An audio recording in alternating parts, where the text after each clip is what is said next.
AJ, what did that feel like to finally see some shots go down and have a night that you're probably used to having? It felt good.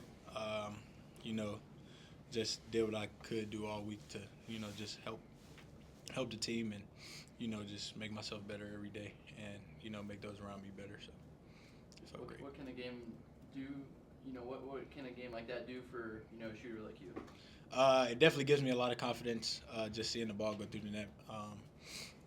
It just that's really it for real. Just the confidence thing. Making shots is all about having the best confidence in the gym. So it was definitely a great confidence booster. And Corey, how different is the team when 3-point shots are going down?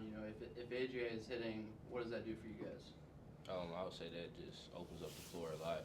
I know we have some people that can get to the basket easily, can finish really well, but you have those guys that can really knock down those shots, and in AJ, it really spreads the floor.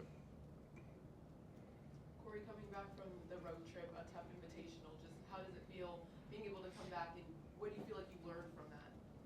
I feel like it was a lot. I couldn't really go into detail into it, but it was a lot that we learned about ourselves on that trip that we starting to correct. We still got little things to clean up, but it was an experience for sure.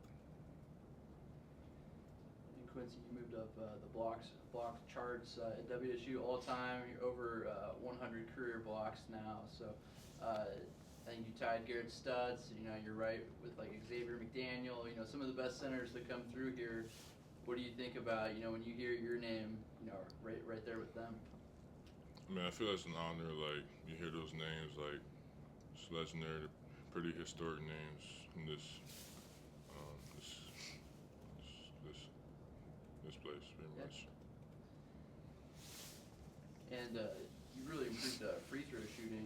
Since that first year you got here, what did you really work on? Like, what's worked for you? Like, what do you feel like you do differently now at the free throw line than 3 years ago?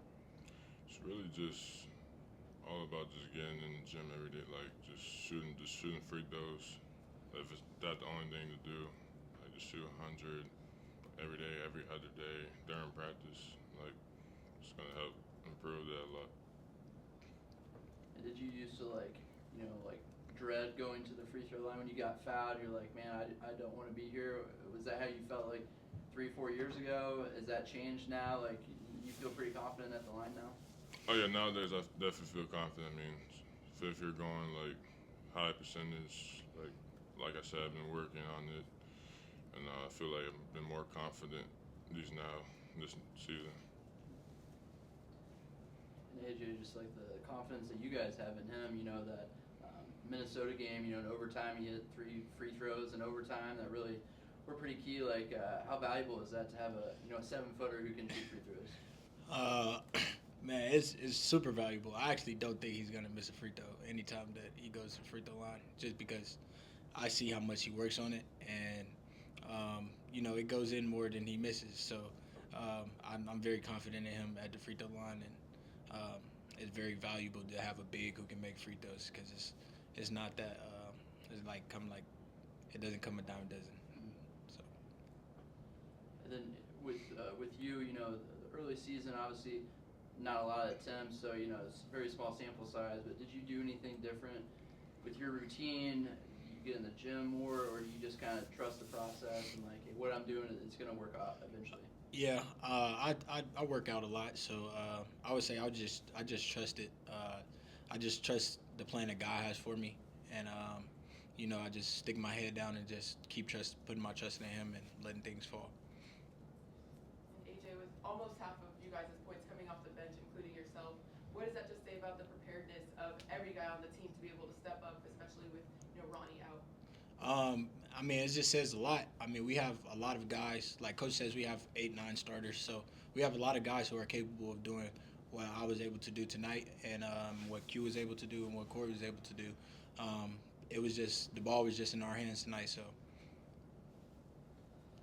Corey, when you look at the offensive rebound numbers for them, I know that was a big focus after Florida, being more physical, being better on the defensive glass. I think, more than 20 offensive rebounds given up tonight. Is that still disappointing for you guys? Does that have to get better? What's kind of like your evaluation of the defensive rebounding? I mean, yes, it might be a little discouraging, but I wouldn't say disappointed. We knew coming into this game that's a thing that we been working on, but we still need to get better in that aspect. But it's no panic. It just over time it's gonna deal with itself.